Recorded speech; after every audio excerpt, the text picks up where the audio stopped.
Many cultures tell stories of giants, but Mizo folklore describes a figure whose basic physical presence reshapes the geography of the earth. Mualzavata. His name literally translates to the clearer of 100 hills. He could strip a mountain range in a single afternoon. His wife possessed matching strength. While he cleared the slopes, she followed, weeding those same hills before sunset. For the normal-sized villagers living in their shadow, daily life was a navigation of massive accidental hazards. Simply existing near Mualzavata meant living on the edge of a constant landslide. In Mizo storytelling, physical scale acts as a catalyst for communal chaos, forcing the village to find bizarre ways to adapt to a neighbor who can inadvertently change the weather. Mualzavata functioned as an unpredictable provider. He would often warn the villagers to stay indoors whenever he needed to scratch his beard. As he scratched, an avalanche of wild boars, porcupines, and deer would tumble from his facial hair and into the valley below. Village hunters harvested this windfall, but the same biology that fed the village could just as easily drown it. Routine hygiene often resulted in local catastrophe. A flash flood of spit, heavy animal bones, and jagged antlers once swept away an old woman who had ignored his warnings. Even minor irritants required a communal effort. When dust entered his eye, villagers had to use long bamboo poles to fish out shattered storage baskets and full-grown deer.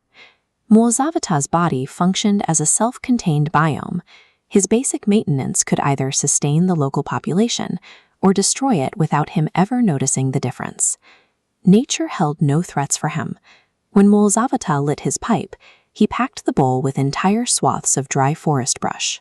The resulting clouds of smoke billowed across the horizon, so thickly that the villagers below braced for a massive, apocalyptic thunderstorm. In one instance, an assassin spent an afternoon hacking at Mualzavata's back with a machete, while the giant sat quietly weaving a basket. Mualzavata didn't even turn around. He eventually remarked that the teasing was beginning to feel a bit sharp, treating a lethal attack as a mild skin irritation. The sheer scale of Mualzavata erased the boundary between a murder attempt and a nuisance. For the Titan, the world of mortals was too fragile to even register as a threat. This legend culminates when Mualzavata joined a fellowship of 4 other giants for a journey across the Mizo hills. They were Lamlira, Palalangzangira, Pangpuyeltliaka, and Saikaya. Each carried a massive iron rod, as no wooden staff could support their weight without snapping.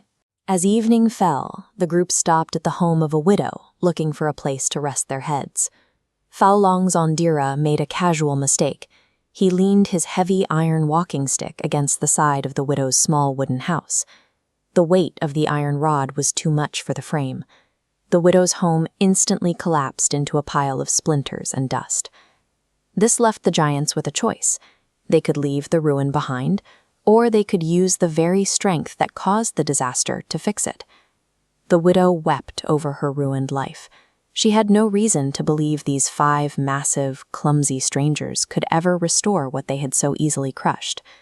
Instead of walking away, the giants began to work. Pangpuyeltliaka stepped into the forest and began snapping thick, ancient trees as if they were dry twigs. Saikaya carried the massive timber back to the site, while Mualzavata hammered the new foundational pillars deep into the mountain soil. Lamlira bent the raw wood into a finished frame. By dawn, the widow had a new home, built from materials she could never have moved on her own. Mualzavata's story persists as a reminder that immense strength carries an equal weight of debt. When a giant breaks a widow's house, his power becomes the only tool capable of making it right.